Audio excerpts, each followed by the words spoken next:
This is Mark Turin in Ithaca, New York, on Tuesday, the 31st of August, 2004, and it gives me great pleasure to be sitting here with Professor Bernd Lambert of Cornell University, and to have the chance to ask him a few questions about his career, his life in anthropology, and so on. Bernd, if I may start, could we get some basic background information?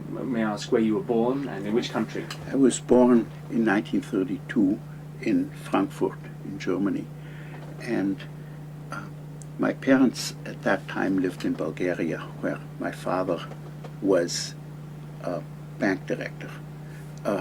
But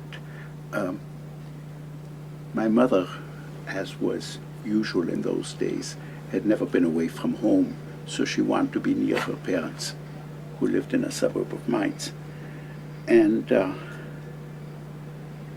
we left Bulgaria, fortunately, just 2 weeks after the German troops marched in. You see, Bulgaria was supposedly an ally of Germany at the time, but without too much independence. And my father had lost his job back in 1936, and it was high time we left. And so we got to America by way of the Trans-Siberian Express across the Soviet Union and Japan. And then by the time we got to San Francisco, my parents' money had pretty much run out. So that's why I grew up in California instead of New York, which was our first destination. Now, I had been at home. We talked politics a great deal, and so sort of thought I'd be a lawyer. In those days, teenagers were not as fully informed about possible careers as they are now, but for my first 3 semesters at Berkeley, I was a political science major with officially pre-legal, but it became the only C I ever got in college was a political science course, and it became, by the time I was a sophomore, it became pretty clear to me that I couldn't do what lawyers do. So by that time I had I was taking a course from an introductory cultural anthropology from John H. Rowe, who, from my point of view, was a charismatic teacher, but apparently from no one else's point of view. Like, Doggy, here's a snack, but you gotta lie down. Sorry about this. Dog, pooch. Hey, dope.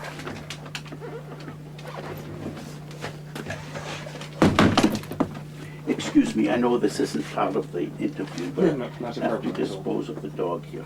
Okay. Now lie down. Perhaps before we go too far into the career, could you tell me a little more about your family background and how what you know about perhaps parents and grandparents or great-grandparents? Okay. After collecting a lot of genealogies in what was then the Gilbert Islands, is now the Republic of Kiribati, I decided I better know my own genealogy. So my mother's brother, who had survived World War II in Amsterdam after the war, he visited us from time to time. So I collected my mother's genealogy from my mother and my uncle, and then asked my father for his. They didn't do it quite the way Gilbertese did it. It was more lateral. That is, they knew cousins, but not ancestors very well. Well, not to get too far afield, but since you asked, on my father's side, I think my great-grandfather, I think, was a kosher butcher, but I'm not sure. And my grandfather, who is the only one of my grandparents that I really knew, had a shoe store in northern Germany, where my father was born. My mother's father, who was murdered by Hitler, had a dry goods, I guess that's what they still call it, sold cloth and things like that, in a town called Bischofsheim near Mainz, where my mother grew up. And my grandfather had originated in the Rhineland, but for reasons that either I never asked and so on, he had gone to Blumenthal, which is near Bremen, and there he had a shoe store. My father had attended gymnasium, which is of a classical high school, but like many others in those days, around 1909, when he was about 16, he dropped out of school. And my father was born in 1893, my mother in 1909. And my father, as I said, dropped out of school. He was good at languages, but not at math. In any case, it was time to go to work. So he went to Frankfurt and found a position with, I think, a bank there.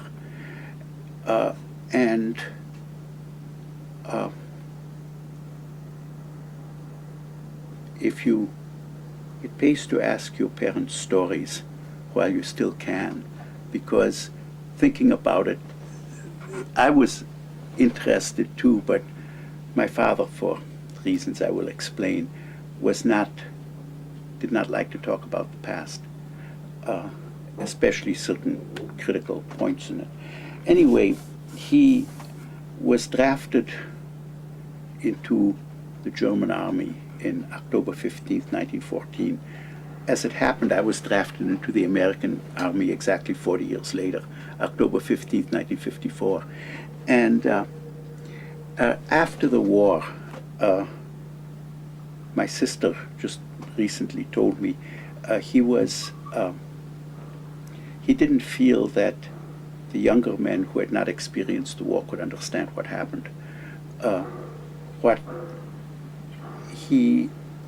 Nowadays they would call it traumatic stress syndrome or something. In those days, you could spend 4 years in the trenches and lose an eye in the war and simply get on with your life. Now we know it's not so simple. And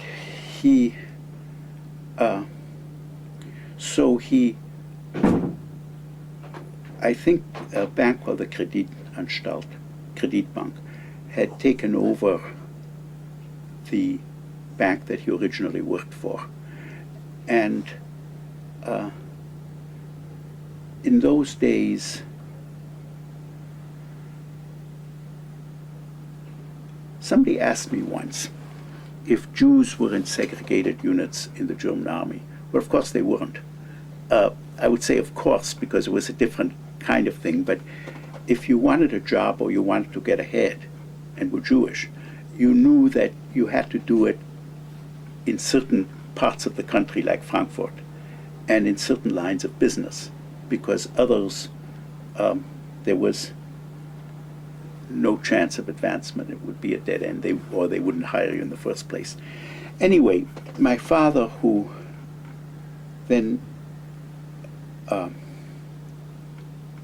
in the Weimar Republic days, got a job handling foreign currency for a bank, for the Kreditbank, and they sent him to Sofia, where by about 1930 he had become the director of this branch of the the Kreditbank was eventually taken over by the Deutsche Bank.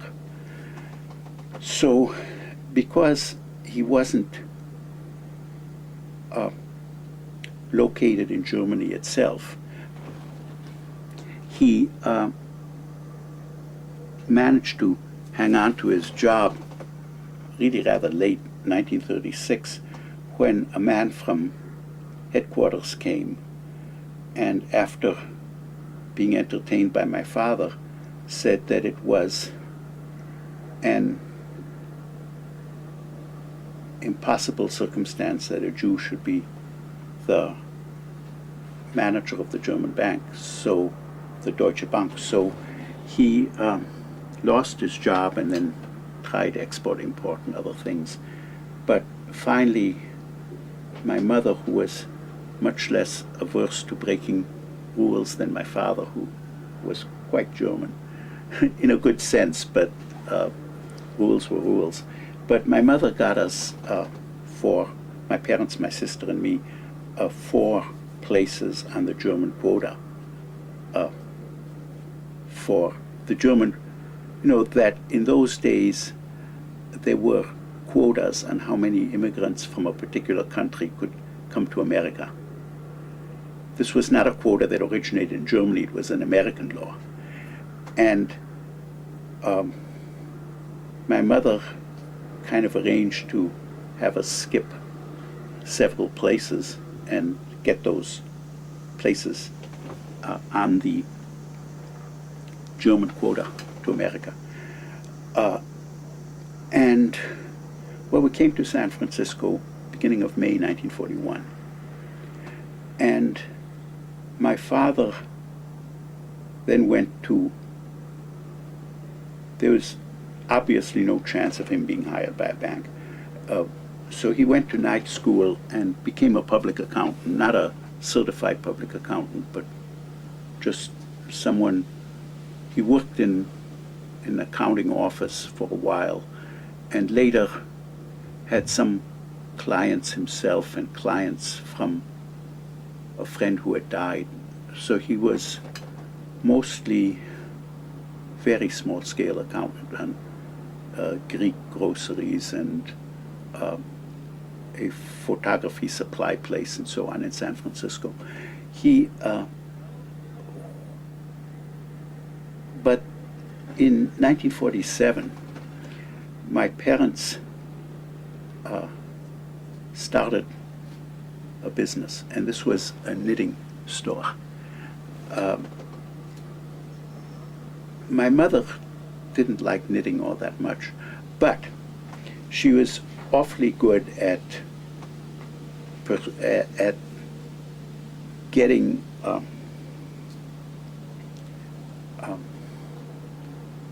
both at dealing with her customers and at designing things that would look good on them. My father, who of course couldn't knit at all and had no idea of how it was done, but he was good at business, and so they always got a discount on the wool they ordered and so on. And he managed that end of the store. Eventually they had at least 3 employees and some part-time help. So that was the family background. Thank you for that. It's very interesting. And Yeah, important. it's kind of, I know now it's kind of a typical immigrant story. This is what immigrants seldom,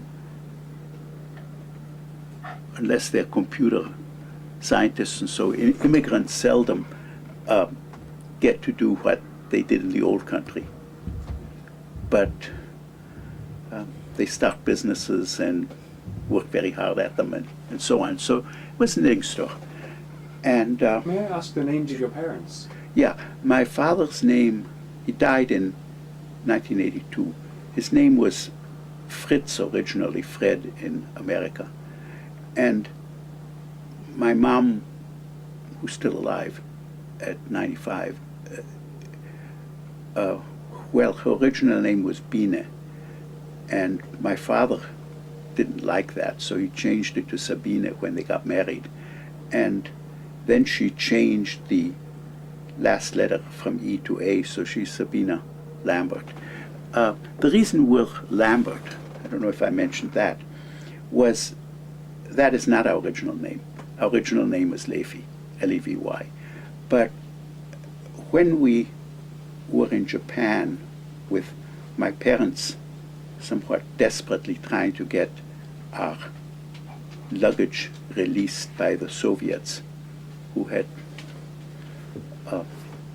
temporarily confiscated it because it wasn't packed right or something, met a woman there who I think was Dutch, and she said, there are too many Germans here.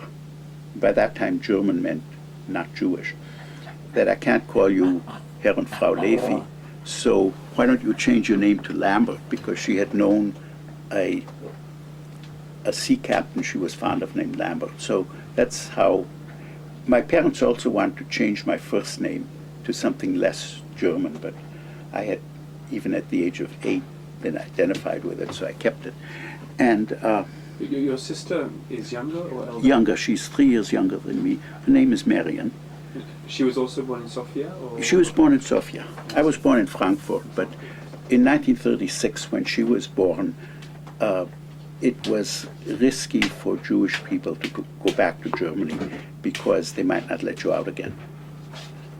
No one knew. So she was born in Sofia. What language did you speak in the family? German, as long as we lived in Europe. Both my sister and I learned Bulgarian, of course, when we started school. Kids do that. And then promptly when we got to America, forgot all the Bulgarian we'd ever known.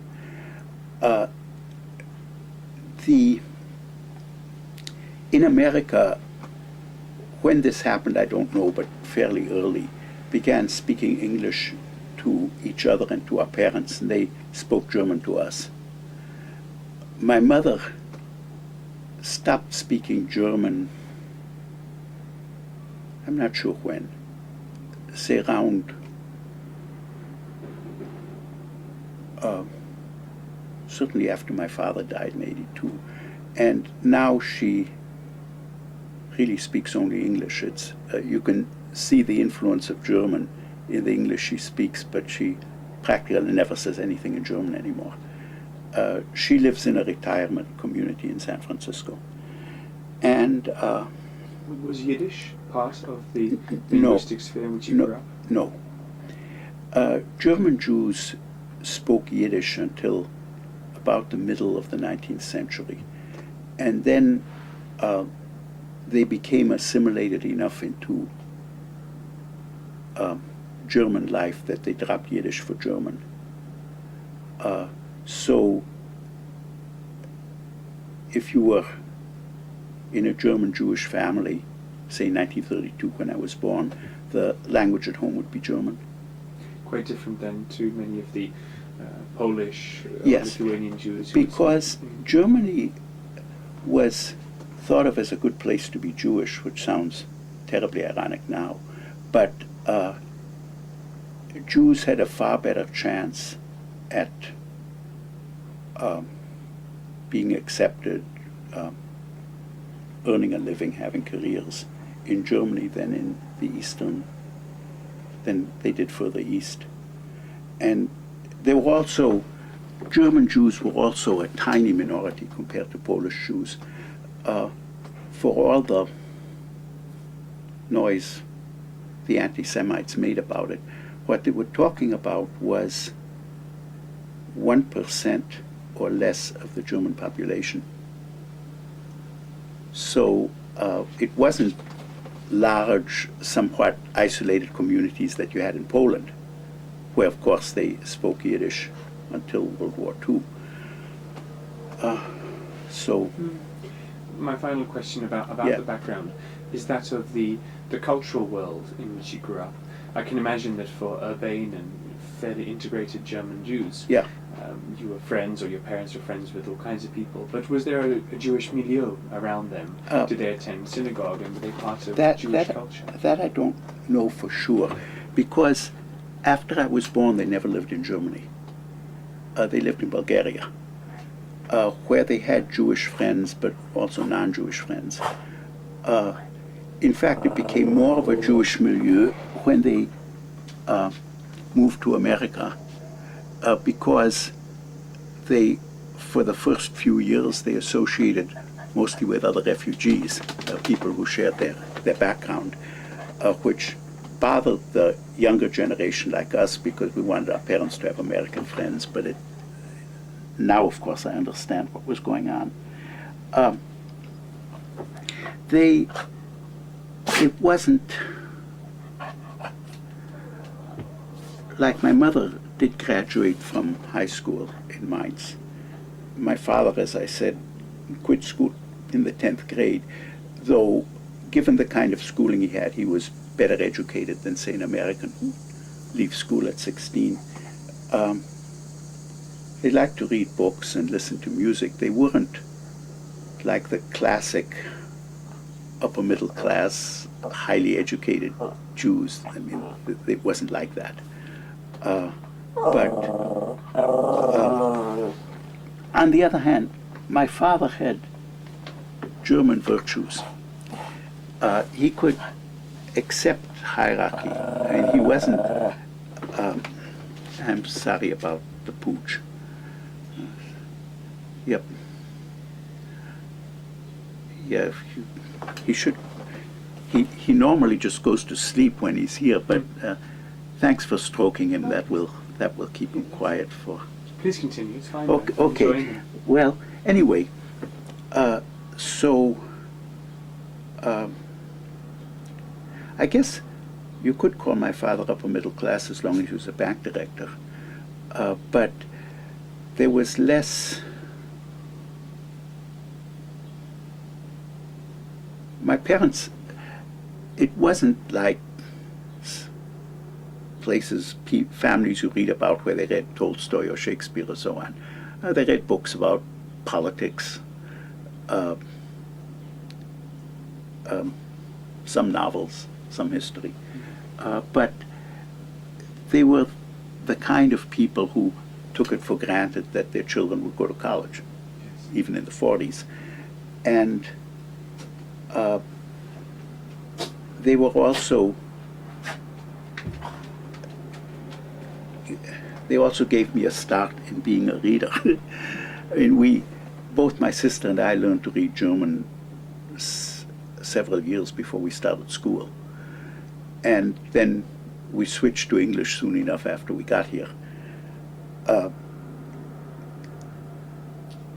you have many memories of that journey? I mean, we've spoken about it before over anthropology department parties, but I would love to hear any memories you have of that long trek via. Yeah, well, it was the advantage,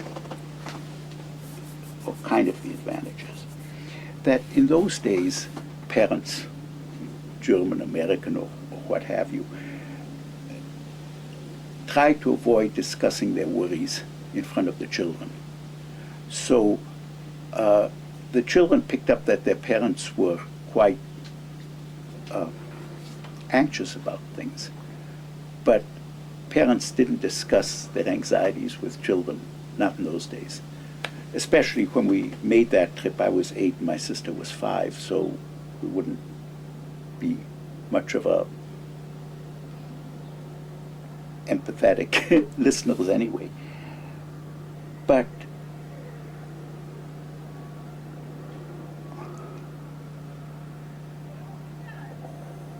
it was from the Bulgarian port of Varna. We traveled across the Black Sea to Odessa, and then by train Odessa, Moscow, and I think it was a 9-day trip from Moscow to Vladivostok. And one of the things I remember was seeing women do heavy manual work. Even in Bulgaria, as underdeveloped as it was, you wouldn't have seen that. Soviet Union, of course, it was taken for granted. And It's one story I learned much later, I think after my father's death. It was this. He was approached by a young Jewish man in the Moscow hotel, I guess, where we were living. And this man had been lured back to Moscow by his mother, who said that how good life was there and how they could have his own apartment. Of course, he couldn't have his own apartment. He was living in a collective apartment like other people. And he asked my father if he knew of an organization that could get him back to what was then Palestine. My father immediately turned and walked away. And sure enough, some NKVD types who were hanging around said, you know, what did you talk about? What did he say? My father by that time had experience with totalitarian regimes, and careful. There's another event. I have to go back to Bulgaria. My sister was in kindergarten when we left, but at home we've always talked politics, and so she said on the streetcar once, in German of course, that the Germans had come to Bulgaria to help the Italians who were being defeated by the Greeks. She said this, and it was perfectly true. There were, I think, some German soldiers on the streetcar. So my father picked her up like a football under his arm, jumped out of the streetcar when it was still moving and ran up the street. And of course, my sister has never forgotten that. You just didn't talk about those things, not in public.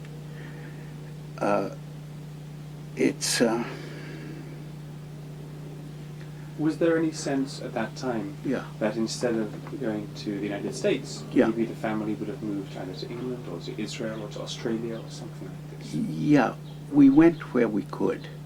I think if it had been impossible to get an American visa, my parents would have tried for some other kind of visa. So it was somewhat accidental. We had a graduate student who's now a professor at University of Illinois, named Enrique Meyer. Enrique Meyer was the nephew of a close friend of my father's in San Francisco. But they had only been able to go to Peru, so to Peru they went. And they became Peruvian like we became American. Though I guess Enrique himself is now becoming American again since he's been in Illinois for years now. Yeah, you couldn't really pick your country. I think my parents, like many people, had a preference for the United States, but we certainly would have gone to Peru or any other place if we had had to pick an alternative. So what happened to Jewish refugees if they became American or eventually Israeli or Peruvian had to do with where the opportunity was. John Borneman, who was in the department now at Princeton, asked me once what effect being a refugee in America had. And I couldn't think of it at the time, but I thought of it later. It's a sort of basic American patriotism, because I remember when I was 9 or 10 being unhappy about something and asking my mother if we could go back to Bulgaria, and she said, she stopped speaking to me for the rest of the day. I mean, people wouldn't act that way now. That was, there was other kinds of ways of raising children in those days than anybody would have now. Children weren't supposed to worry about things. They did, but their parents weren't very good at recognizing it. Well, what were your then memories and experiences growing up as an 8, 9-year-old onwards in California? Well, except I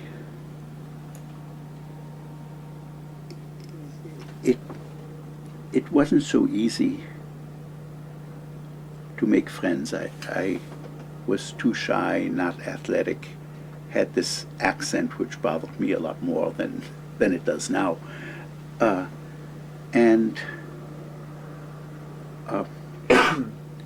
But again, no one worried about those things. They sort of, if your kid liked books, well, his mother would tell him, go play with other kids in the street. But when he didn't, she had other things to think about. I think a connection was that this crazy man I went to graduate school with, named Alan Colt, but he once said, people who study anthropology are exercising anthropotherapy. And by this he meant that you saw cultural differences as a personal issue. So you do field work to find out more about yourself, to see how the cultural factor affects you or how it affects other people. There might be something to that. Although anthropology has for a long time been more of a mainstream discipline. At the beginning, in America and elsewhere, you had a lot of people from non-American backgrounds, a lot of Jewish people. Just as in England, you had people like Fortas and Evans Pritchard and Max Gluckman, who came from other than standard English backgrounds. Absolutely, absolutely. Could you talk us through now a little bit the years in school and then eventually college and your coming to learn of the discipline of anthropology, the people who were significant in the beginning of that process? Yeah. Well, up to the time I entered college, I didn't know anything about anthropology. I took Anthropology 1, which would be 101 here, to fill a science requirement in an easy way. About that time, I read, I think probably as a freshman, I read Ruth Benedict's Patterns of Culture. And no one thinks her theory is reliable anymore, but it is a book that kind of takes you into the possibilities of different cultures. And as I said, John Rowe, who taught Introduction to Cultural Anthropology, as sometimes happens with a teacher, he was charismatic from my point of view. I think other people found him rather dull. But he talked about field work, and he talked about what anthropologists did and what the possibilities were. So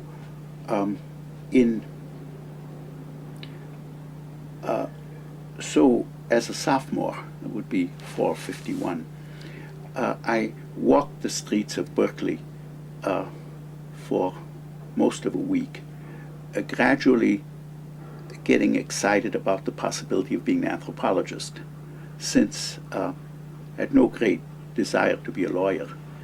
To please my father, I took 2 semesters of accounting.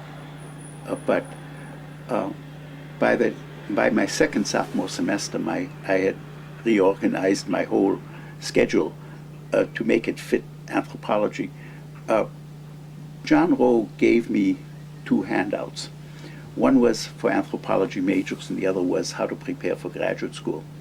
So nowadays it's brochures and fancy posters. In those days they give you a ditto sheets. But the whole thing was just enormously exciting for me, and still is. Who else was teaching in Berkeley at that time? It didn't seem to me a particularly small department, but it was. And no one questioned the fact that there were no women on the faculty. So Kober and Lowy, the great men of the time, had retired already. I started college in 1950 and they retired early, a few years earlier. So it was Theodore McCown, who was what they then called the physical anthropologist, Robert Heiser, who was the archaeologist,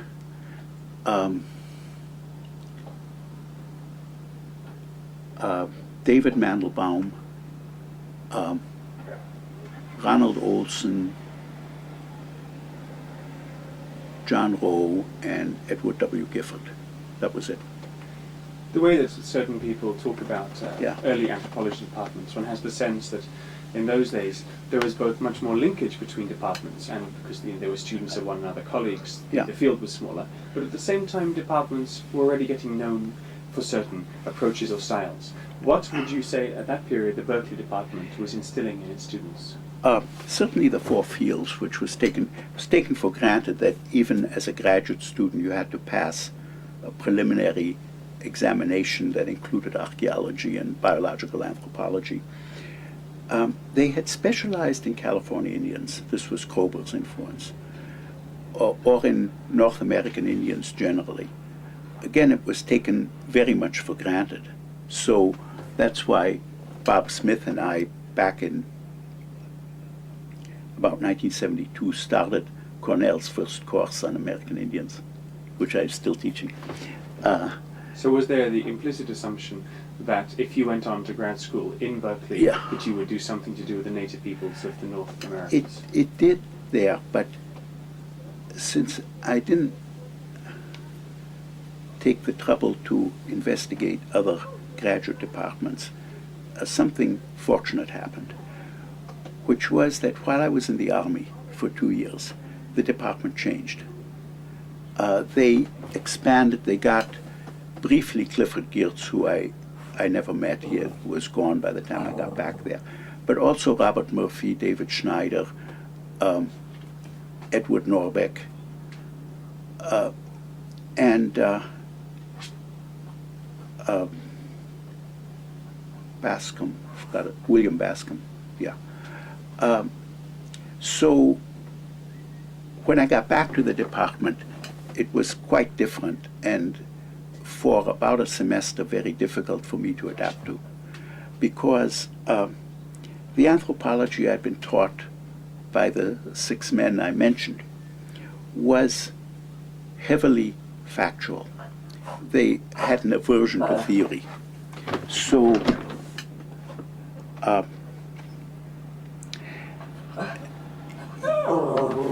that anthropology for them was, for the cultural anthropologist, was ethnography.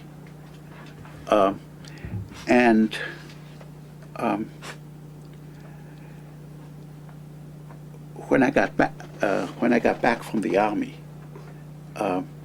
it became much more theoretical, so I had to switch. And so for my first semester as a graduate student, which I started late because I wasn't discharged until October 5th and the semester had already begun. So in seminars we took, another guy, Jack Smith, and I, who had both just gotten out of the service, were sort of telling each other, complaining about roughly the long words people used. It took a while to get up to speed, and the theory of those days seems quite simple compared to what people are doing now, but it still took an adjustment. To get a little bit ahead, I took some of the works by Radcliffe Brown or Malinowski or S.F. Nadell with me during my first field trip, which was quite long, 2.5 years. And when I read them in a house overlooking the western beach on the Island of Mucken, they were interesting, but they were also easy. And I think the fact that we thought these theoretical discussions were difficult had to do with stress and lack of familiarity with these things. I suppose while at Cornell, I have often told first-year students who who felt out of place in the pro seminar, for example. No, give it time. It'll make sense. Once you get over the idea that other students are so much brighter and theoretically adept than you are, and just read these books for what's in them, things will become much more straightforward. That, and another thing I found out about is that for most theoretical ideas, there are certain basic works. Somebody had the idea to begin with, and other people made a contribution. And if you can find those, then you can be quite up to date as to what's being talked about. So there was a little hiatus of study in between your undergraduate studies Yes. and the graduate because of the service. And that's where when the department changed. Indeed. And So, do you have fond memories of your time in the American military, or where No. were you posted? What not were you- particularly. It made for some good stories afterwards. I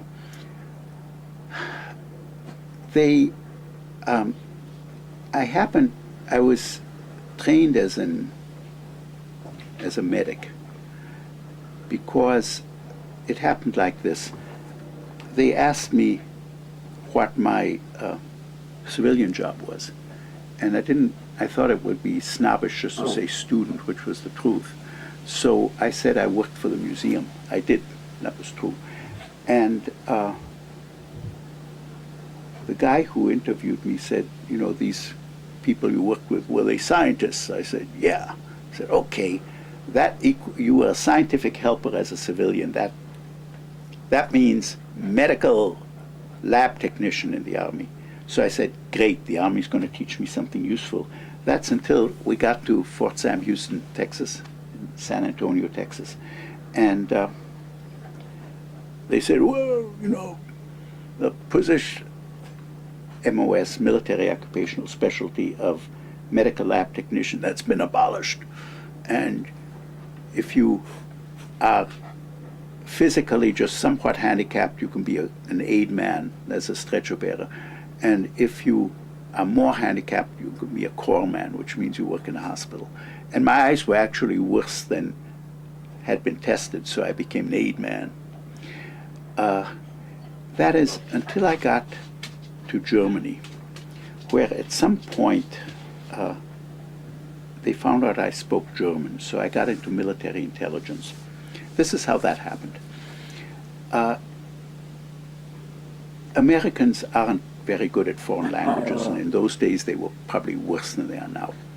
So, but you don't want to put foreigners in military intelligence because they can't be cleared. So so they took people who were either brought to America as children or who had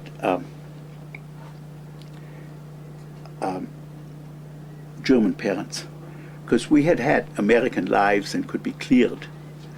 And cleared means that you are certified reliable enough that you can have access to secrets.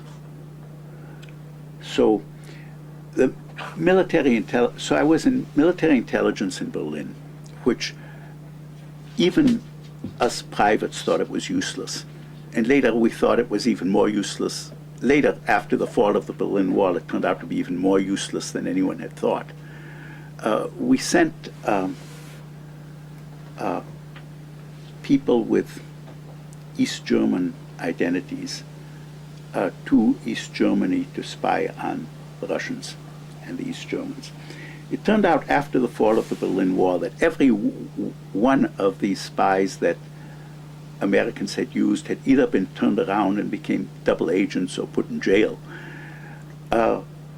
We thought we had some inkling of this. So we had a couple of theories of why we were there. One of them was that they had decided we couldn't soldier. And we hadn't actually broken any rules, so they couldn't court-martial us, so they gave us this harmless thing to do. Our other idea was that somewhere there must be real spies.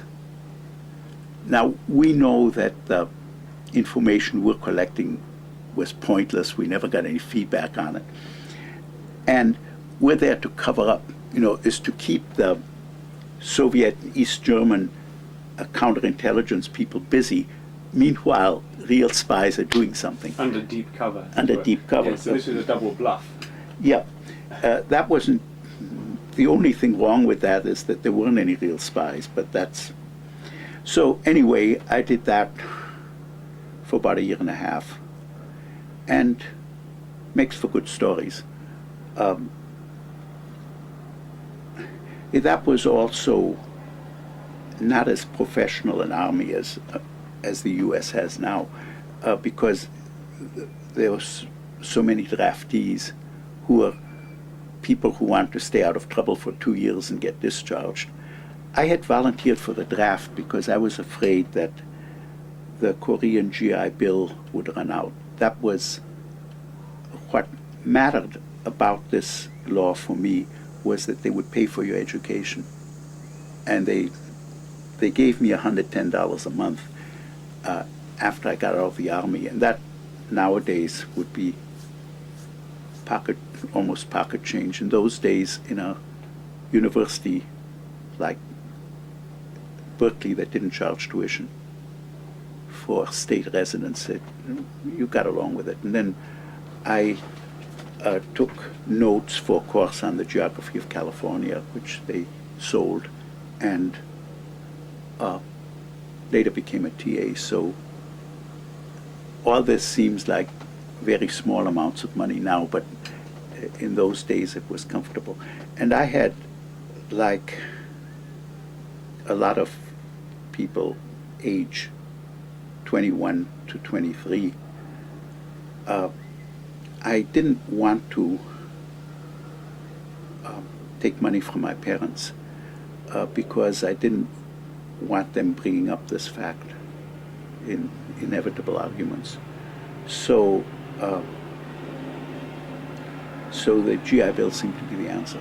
So, okay, I wasn't much of a soldier, and this, it wasn't like a time of terrible trouble and hardship and crisis of conscience, none of that.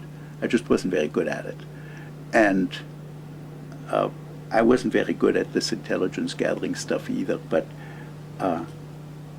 since I was a college graduate, I knew how to fill out forms and use official language and this kind of thing.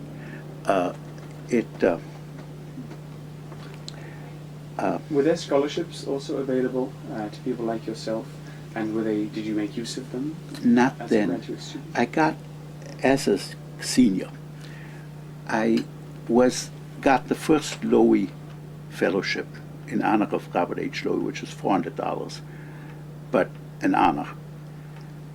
Later on, there wasn't much.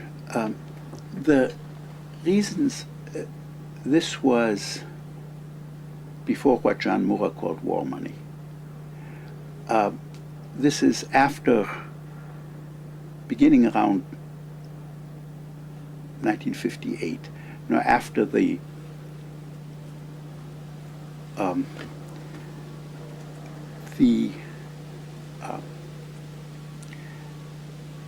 fact that the Russians launched a satellite called Sputnik before the Americans did caused a lot of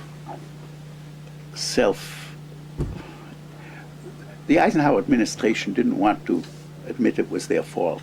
So it was broadened to a notion that American education has weaknesses and therefore we didn't launch a satellite as quick as the Russians. So out of this came a number of programs which they're pretty attenuated now, but they still continue, like the I think it's called something else now, but it was called NDFL, National Defense Foreign Language. Now it's FLAS, right? Foreign Language and Area Studies. Also NSF fellowships and so on. That was just beginning around the time, thanks, that was just beginning around the time I got a PhD. My PhD was in June '63, so I didn't. But I also didn't spend much time in graduate school, so it never came to that. I got my money for fieldwork in after 3 semesters from the tri-institutional Pacific program, and this was Yale, University of Hawaii, and the Bishop Museum in Honolulu, and it was supposedly a study of leadership, but they didn't go much into that. What they tried to do was get coverage of Pacific cultures that hadn't been studied enough. So, I got money originally, $9,000, which was more at the time, of course, in beginning of '58.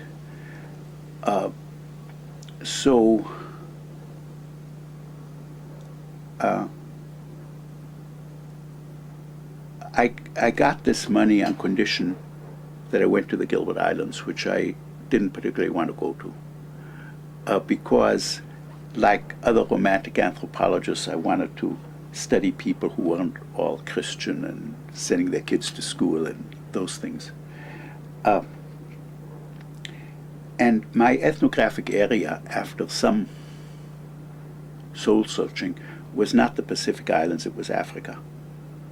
So the equivalent of the A exam, admission to Canada is the exam here, was an exam called the qualifying exam, and my 3 fields, I think, were history and theory, which was briefly compulsory there,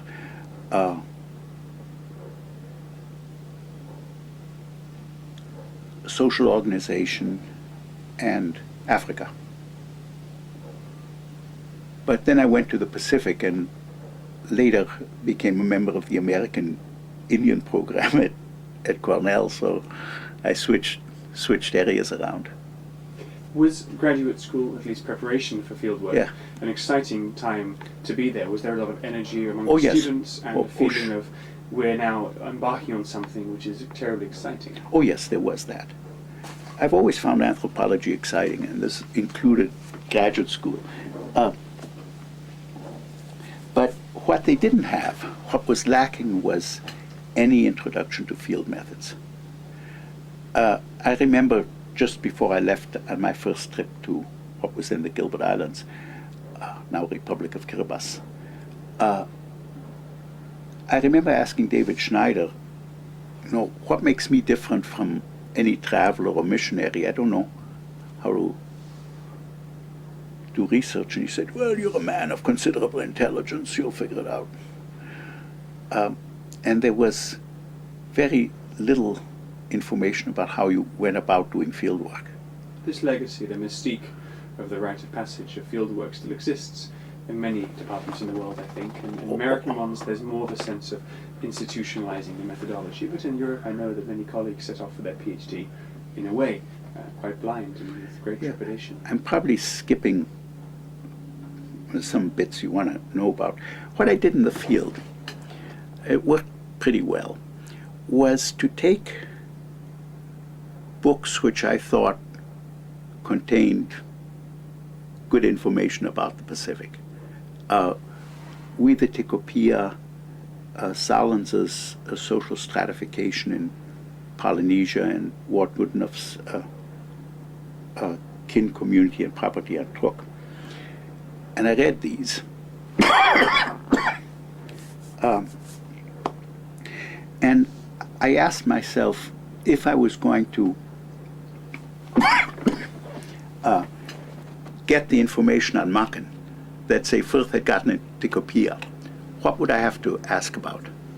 It works pretty well. How did you get to your field site? Well, information. I went to the Gilbert Islands because it was a condition of my getting a grant. And my father and I tried to figure out how you travel to the Gilbert Islands, and it wasn't well known. So I don't know where I found out about this way of getting there. Maybe when I wrote to the government of what was in the Gilbert and Ellice Islands colony for permission to do research. It came out. But I flew to Australia, and then I lived in Sydney a few weeks, and then a very, I guess he's almost the great man of Gilbert Islands research, named Harry Maud, invited me to spend a week or so in his home in Canberra, and he showed me all these notes and data and so on, both his and Arthur Grimble's. And then I went to Brisbane and caught a ship that happened to be carrying people to, at least to Ocean Island, and it was probably going to pick up phosphate, because this is all local information, because Ocean Island or Barnaba was a phosphate mine. And in Ocean Island, we caught one of the smaller ships in the Gilbert and Ellice colony's fleet, and went to Tarawa, which was and is the capital of the place. This was before, in my first field trip, there was no air service to the Gilberts at all. So a letter posted in San Francisco would take about 6 weeks to reach me in Makan. So I didn't think this was some romantic place in Papua New Guinea, but it was certainly isolated. And did you have somewhere to go when you stepped off the boat, or were you in good hands? No, I stayed in what was called the rest house. It was a large house on the weather side, on the eastern side of the island, which was used by very occasional government officers or people in charge of the co-op to stay there. And on my first field trip, it cost £1 a month to the island government, not so much. And then in 1960, there was the Magistrates' Conference on Makan, and the resident commissioner, that is the governor, except it wasn't worthy of having a governor. What you had was the resident commissioner of the Gilbert and Islands colony, who was subordinate to the High Commissioner for the Western Pacific in Suva. And so they needed the house, so I moved into a house that belonged to the High Chief of Makan and Buteriteri, both islands. And it had been built by one of his predecessors, his father's brother.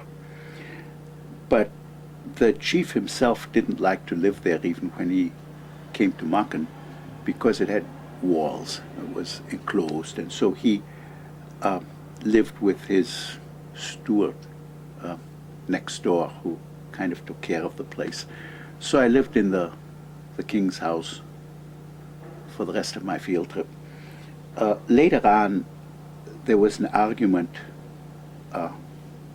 after the chieftainship was abolished in 1963. The heirs had an argument. They took this house apart, board by board, and distributed it.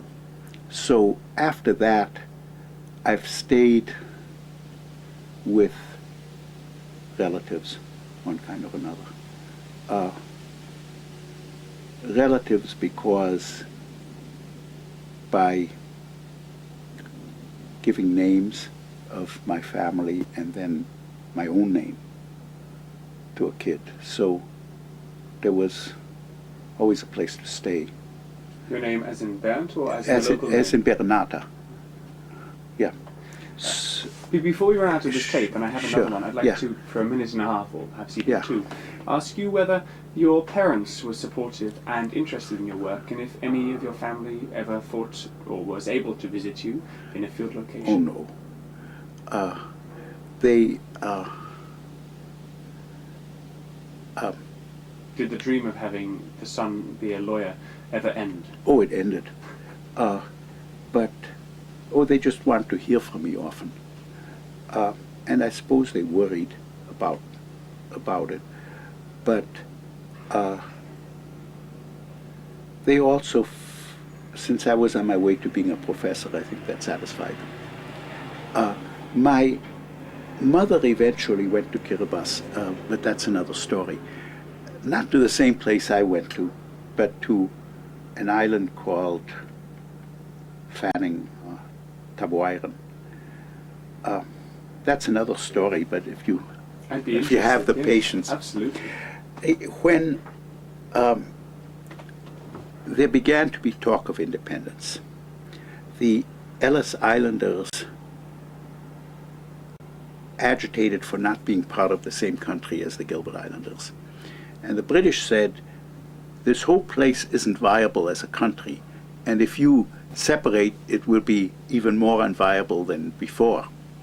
So if you secede from the country, you won't get any other extra islands, you won't get a marine training school and other things.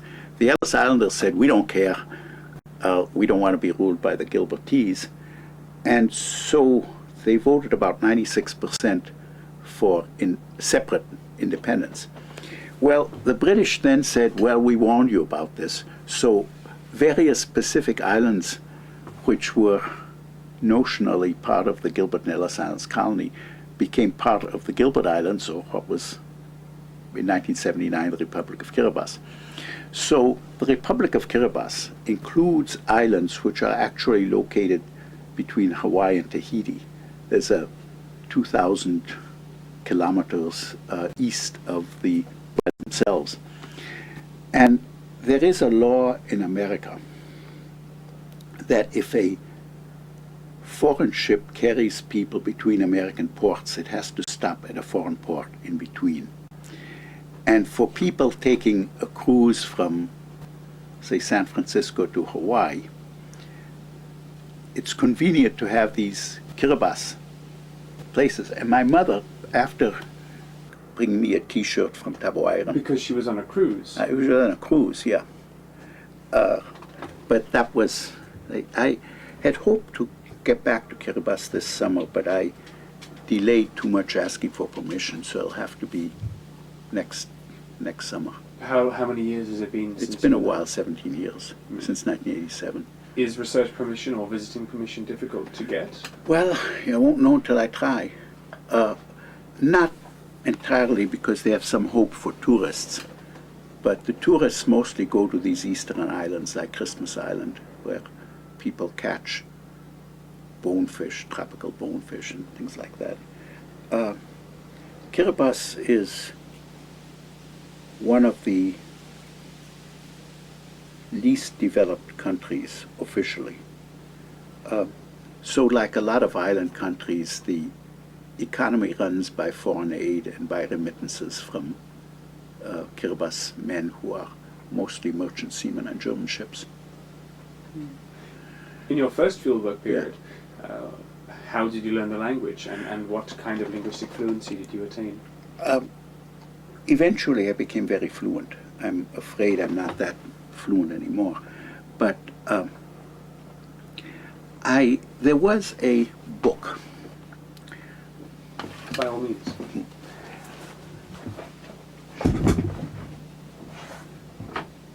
This is how it's done. There was this book, which was for colonial service officers, and I more or less memorized it.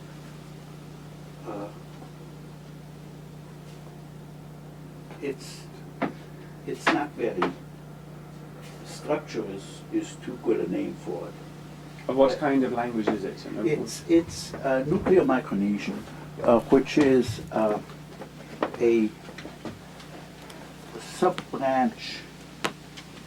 Well, it's Austronesian, of course, and all of the apart from the interior of New Guinea and some Melanesian islands. That's the language stock. And within it, it's Eastern Austronesian, Oceanic, and a few other steps. Finally get to Nuclear Micronesian. Nuclear Micronesian are the all of the Micronesian languages except Palauan and Yapese. Now, I bought somewhere, probably, I'm not sure where I got hold of this, maybe in the Gilberts themselves. This Gilbertese English dictionary by the pioneer missionary Hiram Bingham Jr. But the really great, there is this fantastic dictionary, which is encyclopedic, and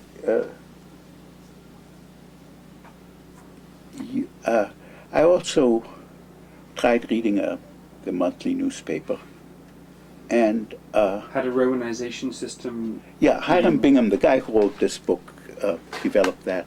The Catholics didn't like that romanization very much, but they pretty much used it.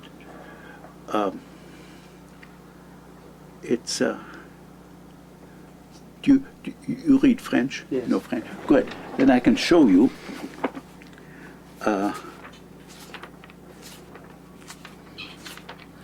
See, these are missionary publications.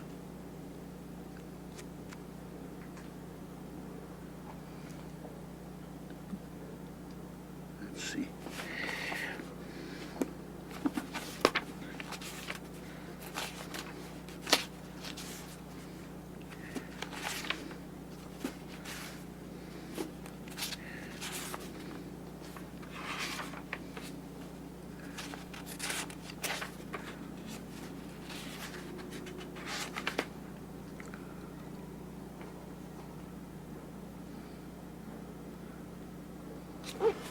See, note this definition of Hamasu here. Hérétique de la secte des congrégationalistes établis au Gilbert. Interesting. So you gained fluency in the language. Would you ever write letters or notes sure. in the language as well? Sure. And the romanization system was well known to indigenous peoples as well? Oh yeah, they're about 95% literate in their own language, but they didn't. Well, I've been away from it for a long time, but they really, everybody knew how to read and write their own language, but they used it only for certain things, like writing letters and keeping track of debts. And they also wrote, the people who knew it wrote a lot of esoteric knowledge. And it's universal literacy in the sense that everyone is literate with very few exceptions. But it's a literacy that's restricted to certain kinds of activities. Who was it? Somebody has... Perhaps we can just go back a little also to Sure. the focus of the fieldwork and the direction that your 2 years of research took. Yeah. What did you end up looking at, and were there any surprises in what you uncovered? Oh yes, a lot. A lot of surprises. Please, do tell. But the reason that they wanted the Gilbert Islands studied was partly because they hadn't been, not by any extended field work, but also because Ward Goodenough, who spent some weeks on a southern island called Onotoa, in, I guess, the middle 50s, had, on the basis of this work, wrote about non-unilineal descent. And Murdoch, who was the great man at Yale, which was one of the participants in the Tri-Institutional Pacific program, wanted to find out about how a cognatic descent system would work. Well,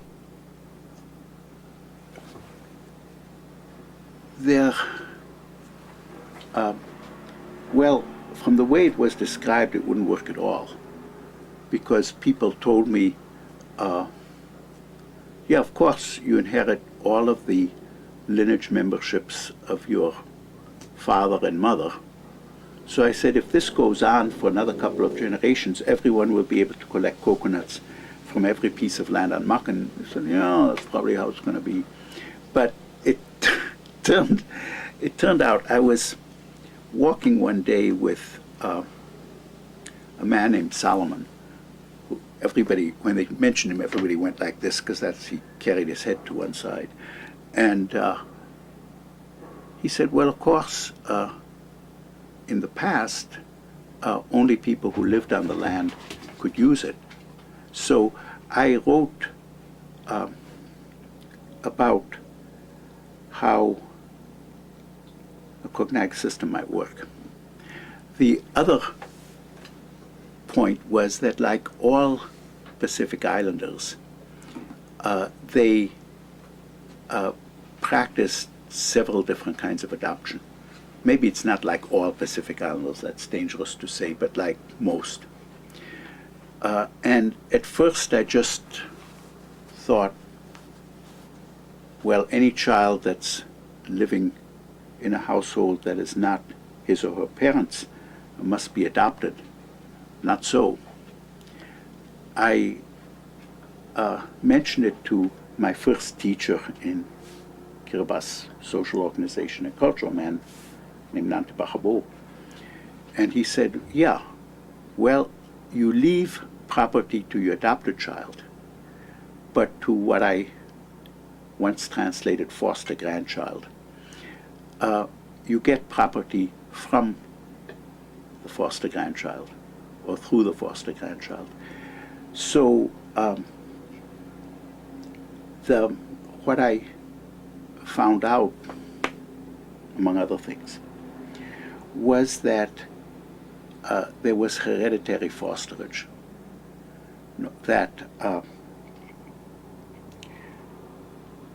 And that it worked pretty much like Leach's matrilateral cross-cousin marriage. That is, child givers and child takers were different, and they very seldom exchanged. But the child givers would, in each generation, give children to the child takers, along with property. So the child givers were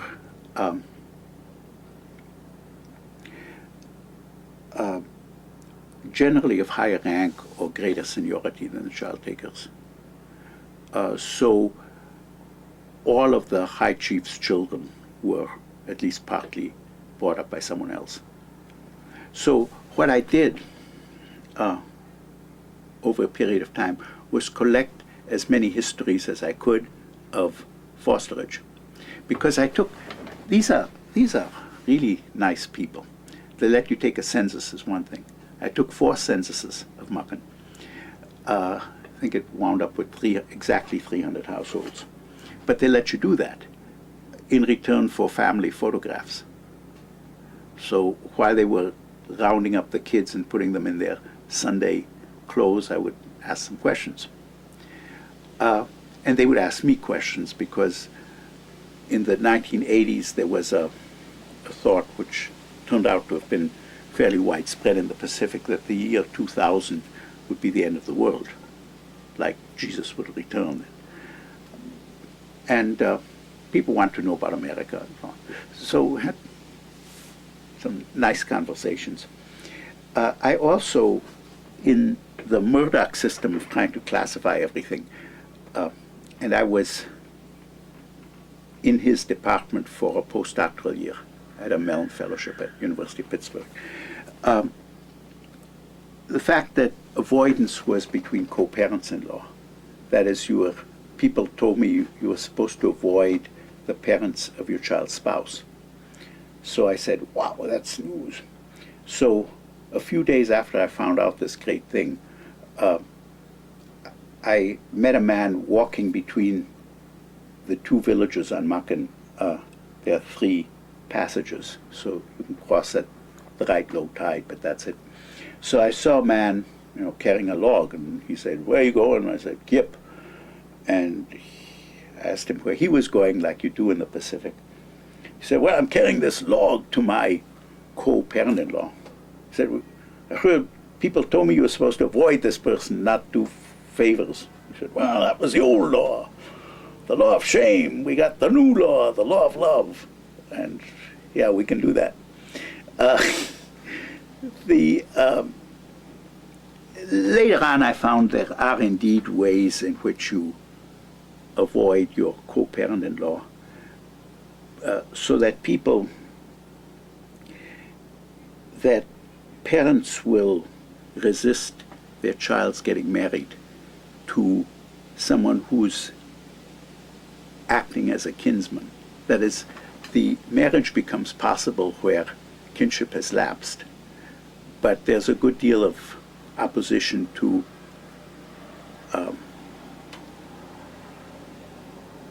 marrying with someone who's been acting like even a distant kinsman. That's their rule.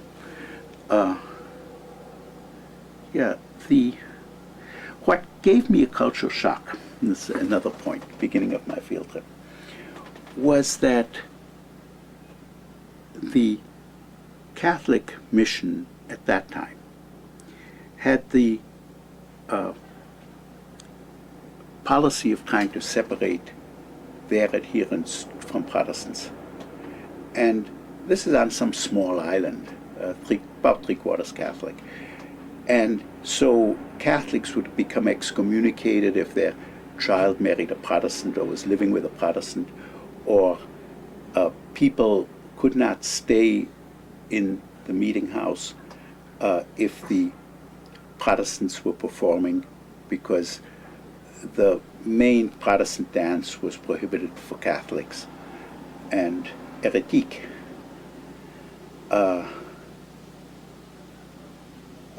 And Catholics couldn't belong to a club with any Protestant members. And I really hated that, because it seemed like such an arbitrary, unnecessary thing. By the 1980s, most of that had lapsed, because the French priests had mostly been retired or died. But people attributed it that it's at the beginning of the Catholic mission, or for a long time afterwards, the Catholic priests would be sent to some island for life, essentially, and their horizons narrowed to arguments with the Protestant pastor and things like that. So, and after Bishop Terrien left, they got a good deal more relaxed about that, but not completely.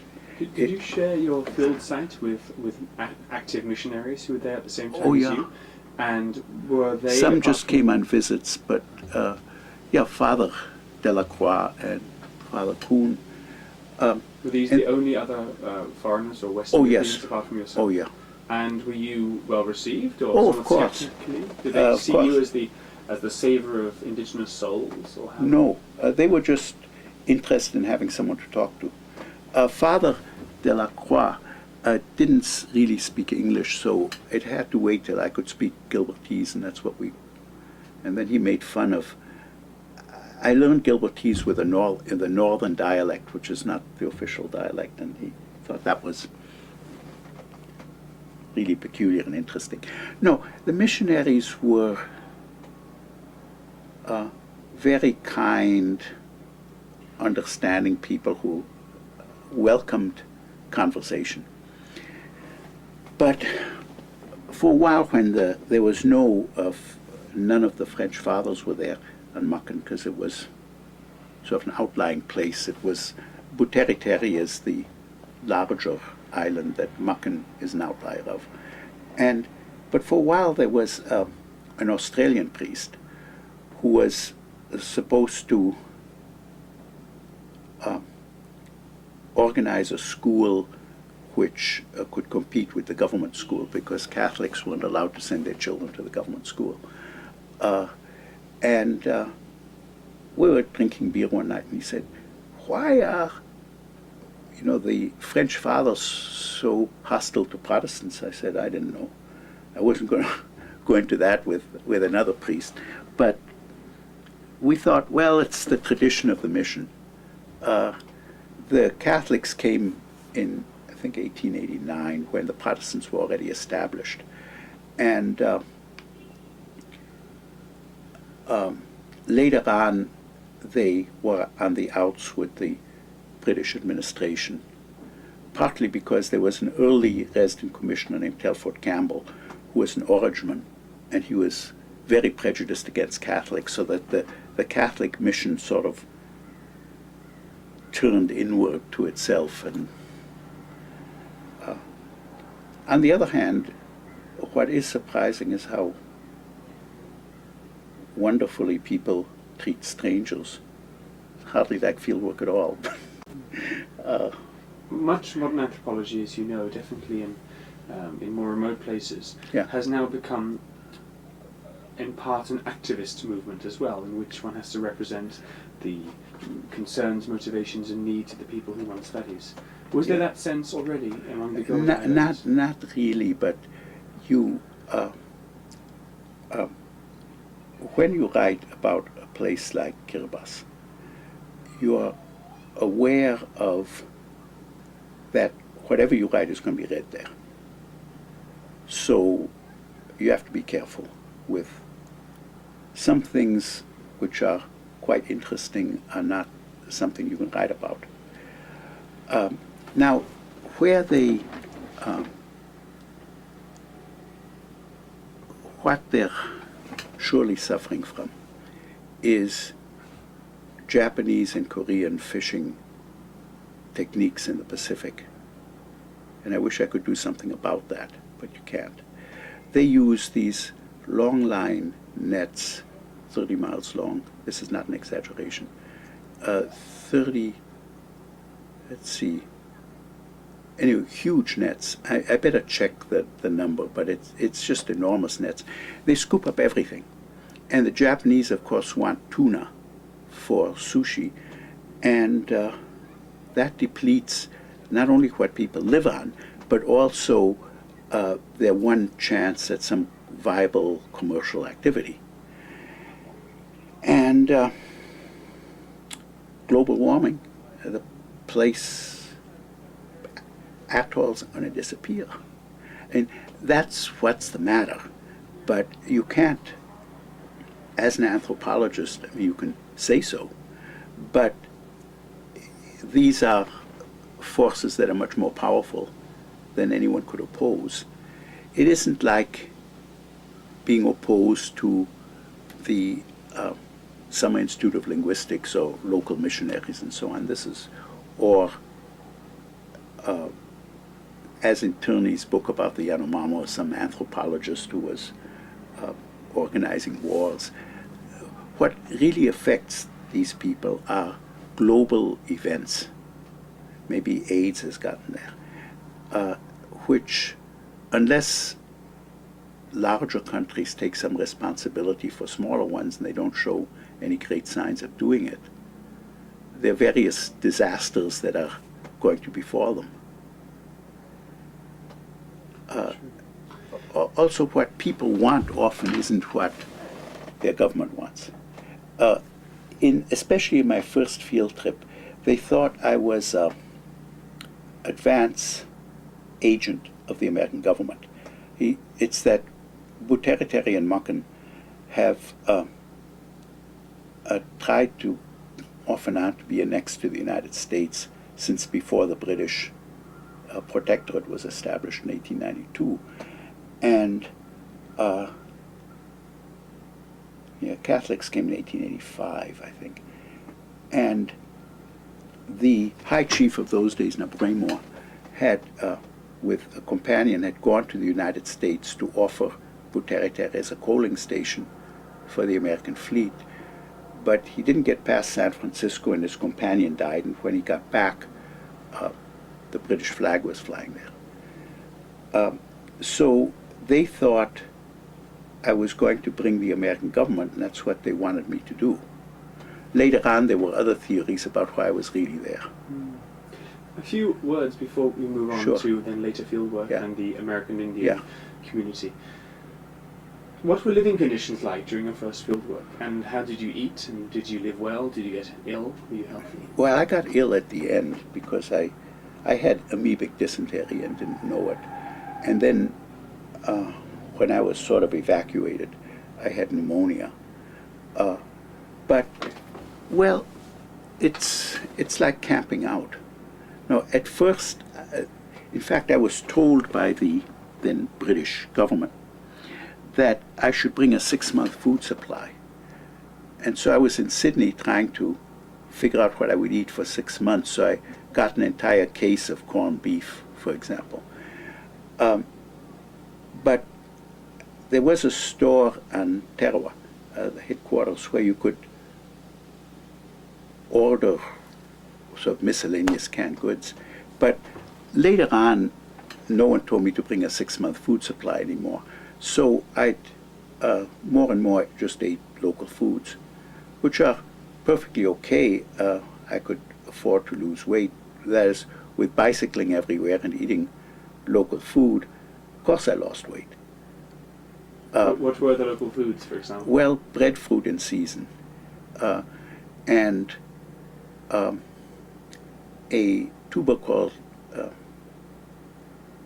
pulaka by Polynesians. It's Pseudosperma camisonus, which is a variety of taro that is grown on atolls, and a lot of fish. Coconut when I could get it, because people didn't want it known that they would feed a guest coconut. It's too ordinary. Were there domesticated animals? Yeah. Pigs and chickens, and when I first got there were a few ducks, but they said the ducks all died out because they introduced tilapia fish to kill mosquitoes, and they said that the guts of a tilapia was poisonous to a duck. I don't know if that's true, but for a while, long before I got there, they had horses to transport coconut and such from the forest, but people now do it by bicycle or by truck, which they also have. You get people, when you visit people, they insist on serving you fish, but if fishing is poor, it's salt tuna and other salted fish, which is like biting into a cake of salt with fish bones in it. But if I know, I never, like so many other field workers, I missed food from back home, but not that much. We had a local variety of gefilte fish, perhaps. Yeah, and certain things like raw fish, sort of like Peruvian ceviche, is awfully good. And I like octopus, and I tried, and my first field trip also sort of combined with my 6 other trips. I've been there 7 times and all. To join at least once every form of fishing that I was capable of joining. This excluded spear diving with spears, which I couldn't do. And I was pretty much left with whatever kind of fishing people were willing to have me around for, because of course I was in the way. I mean, I wasn't much good in a canoe and so on. But there were like 50 different ways of catching fish or more.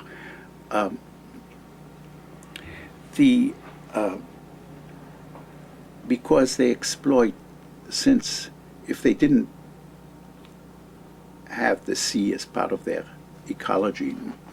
Almost no one could live on these islands. So they exploit just about every niche at sea or on the reef that they could, and exploit it in various other ways. So I think I went fishing just once in all my time in America, but I went fishing a lot there. And I wanted to find the, link the local names of fish with the scientific names, so I went through with fish books. Great. Well, actually, on that topic, I noted that one of the first things that you did professionally in terms of publications was a Gilbertese word list from the Butariri and Makin dialect. Did I do it? It was never published if I did that. It's maybe an unpublished manuscript. Yeah. And thereafter, your PhD, I think you defended in 63. 63. I didn't defend because I had no defense. You It just had to be approved, submitted. I see. And then a couple of publications on fosterage in the Gilbert Islands, in ethnology and American anthropology. I haven't. One thing, I should have published more. And I hope, now that I'm retired, that I think it's urgent to get everything out that I have collected. And I didn't do enough. But was that because of teaching responsibilities? It might be because I'd put off things, and then a feeling one hates to admit, that one doesn't have enough to say, and so on. It happens to people, and I have published once on bilateral kinship in the Andes, and I hope, maybe do a few more things. As long as I'm healthy,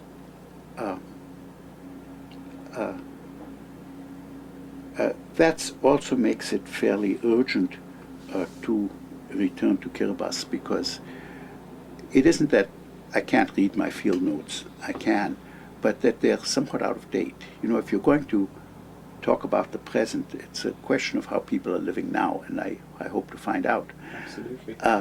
But after the Gilbert Island experience, and then a few articles, I suppose, you mentioned a postdoc, a melon, then something changed. There was a turn towards the people, the native peoples of this country. Yeah. And how did that happen? Well, it happened because we had no course in it. And Bob Smith and I, here at Cornell. And so Bob Smith and I decided we better give Cornell this course. So I tell people that it might not be the biggest, it wasn't Bob Venables, or the best course in Native Americans, but it's the oldest. The oldest course at Cornell are Native Americans. What year was it established in by the I would guess about 1972. I'd have to look it up, but 1972 or 74. I have it written down someplace. And for a while, Charles Hackett took it over, and he was a genius at linguistics and a great man, but he was absolutely not a teacher. And so it shrunk again. And it draws enough students, about 30 this year, that it's worth giving every year. And I greatly enjoy it. Has it become one of your defining courses? Oh, yeah.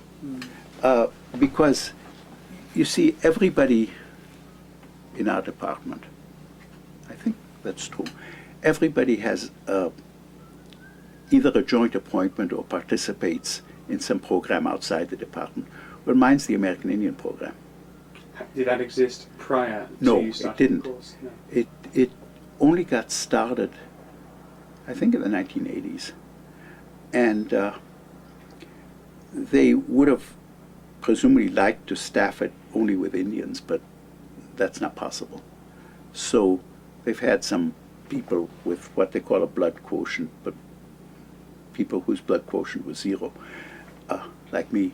Has it fallen under the auspices of the Einaudi Center, just like the other area studies programs? No. Because it's the reason is that it's an ethnic studies course rather than an international course. This has to do with how Cornell is organized. In the Einaudi Center, you have what are foreign area programs. So you have Europe, South Asia, Southeast Asia, China, Japan, and Latin America. And then there are ethnic studies, which are African American, that's the Africana Center, Asian American, which is what Viranjani does.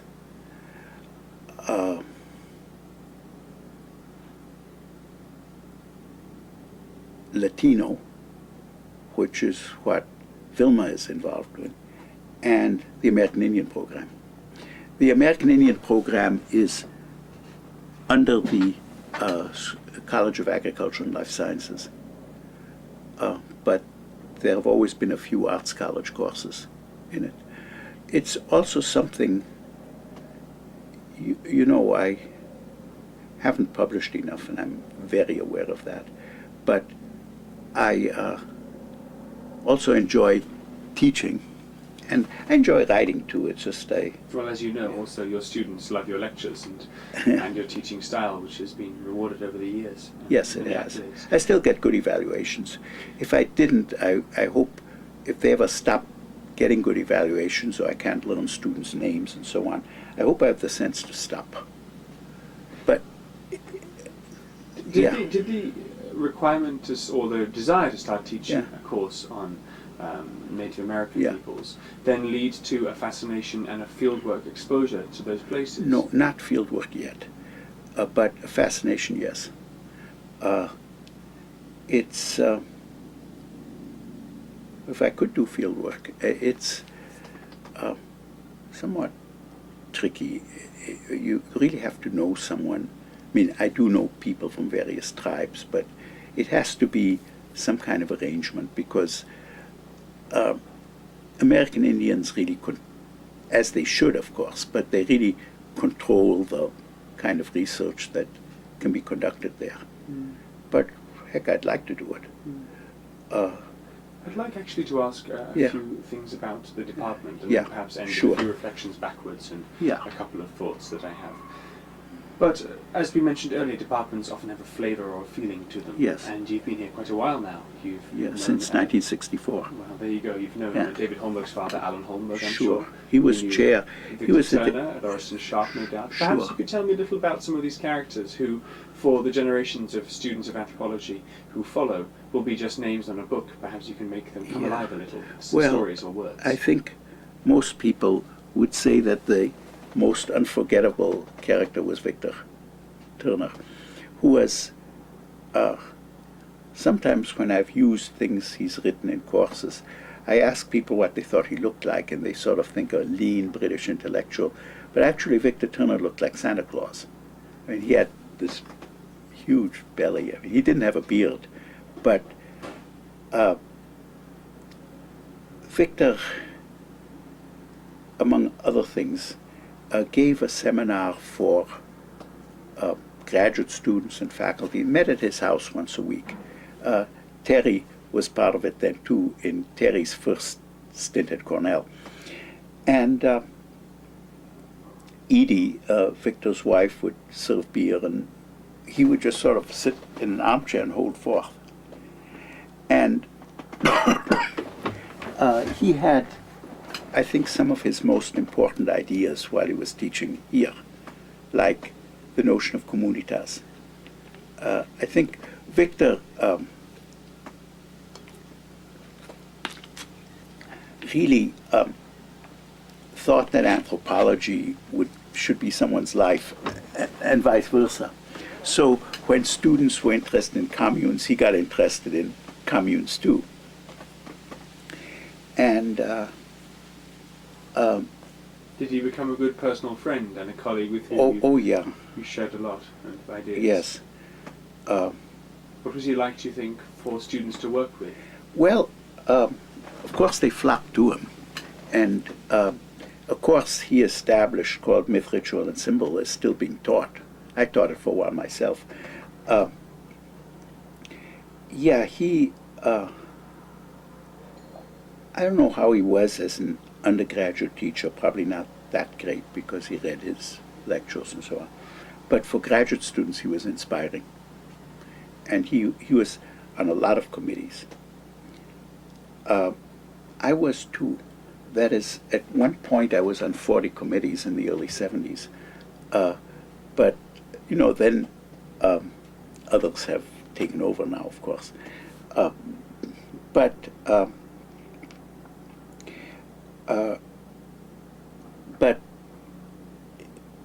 it was, I think Victor probably wanted the department to go in other directions than it was going. What would those have been? Well, in what was then called symbolic anthropology. And the people who really ran the department, Alan Holmberg and Laurie Sharp and Morris Opler, were really interested in other things. Before I came here, what was then called applied anthropology, I think we now call it development anthropology or some such, was the heart of the department. Victor, I think, came a year before I did, so he was not part of the way the department was founded. But Holmberg, Sharp, and Opler were.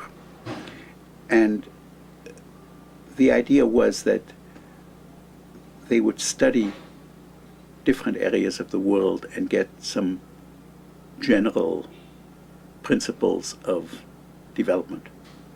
The most famous, of course, of all those were Alan Holmberg's work in Vicus. But Morris Opler, who originally was an authority on the Apaches, but he did fieldwork in North India, again from the point of view of development, and Laurie Sharp worked in northern Thailand. And then somebody else, and I'd have to look it up to make sure, also did some work in the Navajos. I don't think a regular faculty member, which is why I can't remember it. But just before I came here, and the reason I got the job, was that they had gotten a grant from the National Institutes of Health to organize a Department of General Anthropology. So Tom Lynch for archaeology, Kenneth Kennedy for biological anthropology, and me as a social anthropologist were hired in '64 under this grant, which also, it paid some salaries, not mine, but I think Kennedy's, and it also paid for where a lot of graduate fellowships came. So the graduate program really expanded to the point when some of the people who were here thought we had way too many graduate students, should cut back. That was the NIH grant. But Laurie, when I came, he was already beginning to withdraw from the department. In those days, you had to retire at 65, and there wasn't much tradition of someone teaching past retirement the way I'm doing. But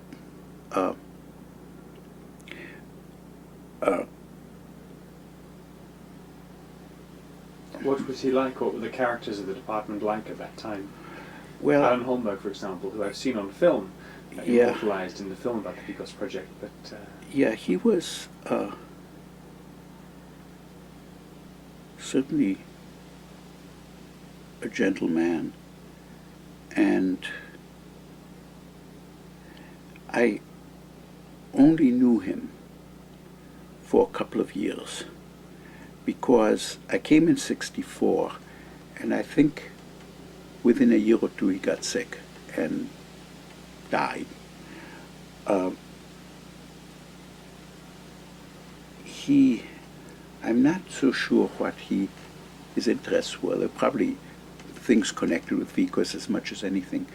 Laurie Sharp, on the other hand, was kind of pioneered using networks. I mean, there are also others, certainly in Britain, people like Gulliver, but he and Opler had started when an ethnography was sort of a catalog of cultural traits, and his own notion was called themes, sort of guiding principles that define different cultures. But nothing much came of it because anthropology moved in other directions. The trying to catalog cultures and then find underlying principles kind of went out after a while. But the rising star in the department when I came was Bill Skinner. He was a China person and worked with Arthur Wolf, who was also here and also concerned with China. Skinner was very intense and a difficult person to get along with. And when he's still alive, so I have to be careful.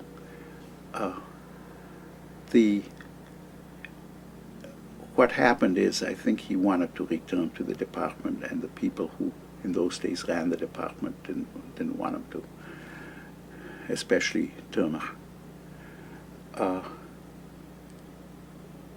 He got good students. I mean, they may have resented him when they were his students because his ideas of working were greater than almost everyone's. Like he once, in my first year, someone came up in a conversation and Skinner said, he wants to live a normal human life, and that's not enough anymore. I mean, people have told him that too. They haven't. They let you live a normal human life and more or less be an academic person too, well, as it should be. Well, and Jack Roberts was here when I came. He was not really a quantitative anthropologist himself, but he admired people who were. And one of his great contributions was the notion of styles of games as connected with culture, and everyday life in Sunni culture. Did a lot. The department is much bigger. I mean, there's a lot of talk about there not being enough people to teach certain courses or to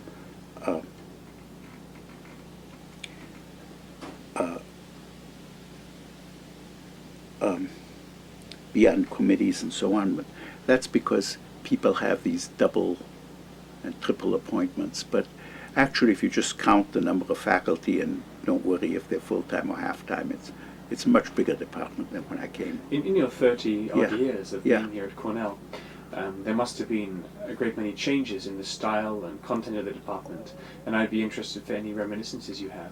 But I'd also like to ask something that I've noticed. Yeah. My training has been in Europe, as you know, Yes. where we have traditionally quite fractured departments between biological, social, and then, of course, archaeology.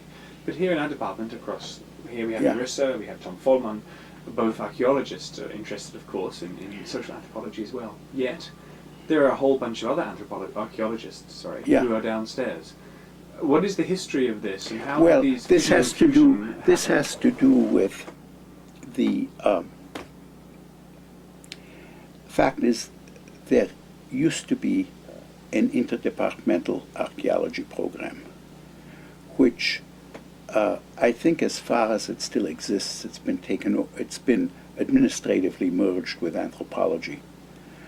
And there was considerable strain between the archaeologists and some, if not all, cultural anthropologists, because the archaeologists have felt that there weren't enough of them to maintain a graduate program. It should be better now because John Henderson and Tom Bowman have been around for a long time, and Nerissa, I don't know if she has tenure, but if she doesn't, it would be this year that she comes up. And now Kirk Jordan, who's an archaeologist. So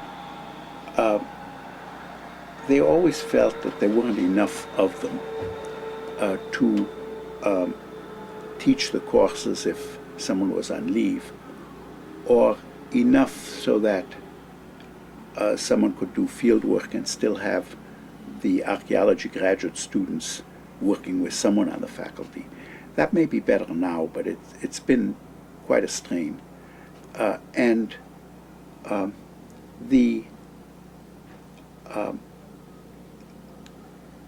other, especially the archaeologists outside the anthropology program, wanted a PhD program, but the only way they could have one is if the anthropology department gave up some of its fellowships, because the graduate school was forced to play the zero-sum game, where there could only be so many fellowships, period. And of course, we resisted that. This came up the last year that I was director of graduate studies in 93, 94. And of course, if you ask departments to give up something so that other people can gain, they're going to resist, and so we did. Biological anthropology has been in that situation, only more so because there were fewer of them. For a while there were three biological anthropologists. There was Kennedy and Brooke Thomas and Bill Steeney. But Steeney didn't get tenure, and Brooke Thomas went to UMass. And then there was a great deal of quarreling with or about Ken Kennedy. But and Rada Dyson Hudson also didn't get tenure. In Bill Steeney's case, the department wanted to give tenure, and the biologists turned him down, and biologists on the ad hoc committee. And in Rada Dyson Hudson's case, the department eventually changed its mind. It didn't recommend her for promotion. Well, Meredith came, and Meredith didn't want graduate students because she said that there weren't enough facilities. See, as you know, probably she's a primatologist, and she thought, and probably Adam Arcady Clark agrees, that for someone to be a primatologist, they have to go somewhere where there is a primate colony, which there was no chance of getting here. So, yeah, at various times, both the biological anthropologists and the archaeologists here have thought that they were, not only that the department was fractured, but that they were being pushed to a marginal place where they had been promised something better than that. So it happened here too, did. The department always, compared to Berkeley and Pittsburgh, which are the only two departments I've had experience with, has been much more democratic. Like we've always had one person, one vote. So even for things, so hiring, if you were an assistant professor who came that year, you still had one vote in all the hiring decisions. And like most small to medium departments that are run democratically, a lot of emphasis was put on consensus, and this could be really hard to achieve. The campus troubles in the late 60s hit us hard enough and sort of more or less alienated some people from the rest of the department. It happened. It's easier now, I think, because there's less factional thing, and it's now possible. I went to, I think, one faculty meeting last year. I haven't been to one yet this year. And officially, emeritus professors can attend meetings, they can't vote. And it didn't seem, I mean, when you retire, attending meetings is not your favorite. Not your highest priority. Not the highest priority, not something you miss.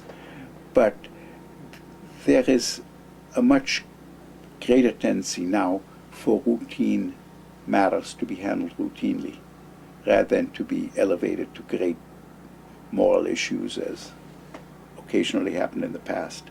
Well, that's good. That's an endorsement of the present leadership to say Yes, that the things are... present, and they worry a lot, and whoever is chair is sort of unhappy at the way things are going.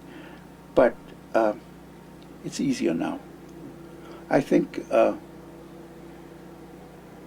compared to the past, people stick to the subject more and are less likely to lecture their colleagues about this or that. Anyway, perhaps I could end with a couple sure. of final short questions, Yeah. and then maybe let you have a final say. Yeah. One is that over my time here, I've come to know something about your own commitment and contribution to the department. Yeah. And I think, if I'm correct in saying, that many of the graduate students who like to apply for conference funding or a little bit of fieldwork funding have you, I think, and maybe your family largely to thank for that. They do. The endowment. And also the seminars that are organized, the dynamic seminars you have on Friday afternoons. Yeah. Perhaps you could tell me, and I know you're famously humble, so I won't ask you to declare too much, but when you thought of doing that and what you thought to give back. It was when, as I said, my uncle Fritz, my mother's brother, hid out in Amsterdam like Anne Frank, only he did it successfully as he survived the war. And he was unhappily married and was one of these people who's interested in the way money behaves. It's not the same thing as being stingy, but so he had a woman friend, and she persuaded him to divide his inheritance into 4 parts. 2 of them were the grandchildren of his wife from a previous marriage, but the other 2 were my sister and me. Well, when I got it, I did think of giving something back, and I was grateful to the department for letting me hang around. As I said, it's a lack of publications are a bit sensitive issue. Anyway, I was grateful to the department, and so Laurie Sharp wanted something named after him, but he didn't realize it cost about $20,000. It does, to get a room named after somebody. Never mind how much a building costs, I have no idea. So I originally gave money on the installment plan to have our seminar room. No one refers to it as the Holmberg Sharp room, but there's a plaque there that Fred Gleach put up. And well, after I paid for that, I decided it would be nice to give $5,000 or $6,000 a year to the department, and I've done this. Well, you have to have a certain amount of money to do it. If you've got a kid in college, it's not going to work. But because it's tax deductible, it isn't quite as much as it looks. So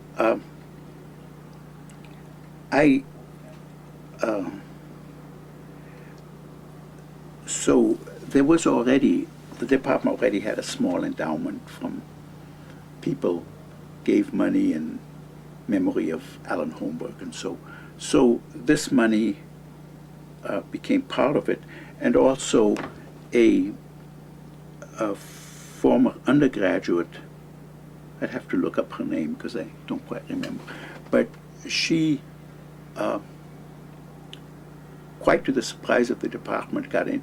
She has a job as a money raiser in New York, and to our surprise, was willing to contribute to the department to help it raise money. And there's an annual speech, an annual lecture. Someone makes a trip to New York to lecture to the alumni as part of this woman's policy. And so we raise some money that way. It's, I think, we're over $200,000 now, which compared to the endowments of other departments is a drop in the bucket. But it helps sustain. It helps because graduate students need to do things that their grants don't cover, like attend conferences or prepare their dissertation for submission. We thought of it at first in sort of emergency terms. Someone has to visit his family in emergency, but really it isn't. It's in professional development, and it's made me quite happy. Obviously, I can afford it, or I wouldn't do it, but I like doing it too. Well, it's a wonderful thing to be able to contribute, and I know that the students and also the faculty appreciate it a great deal. Oh, sure. Might be a suitable moment for me to say thank you for your time. And you're most welcome. Ideas. I hope I haven't kept you. No, you haven't. I just wanted to show you. Please do. This is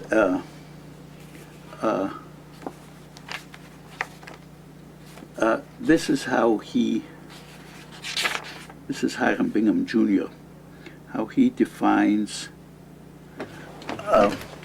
It's the ordinary word for dance is roya, but here is roya, noun. Heathen chanting accompanied with gestures, slaps, and stamps. That's him. He also has another one, which I don't quite know what it was. It's extinct now, but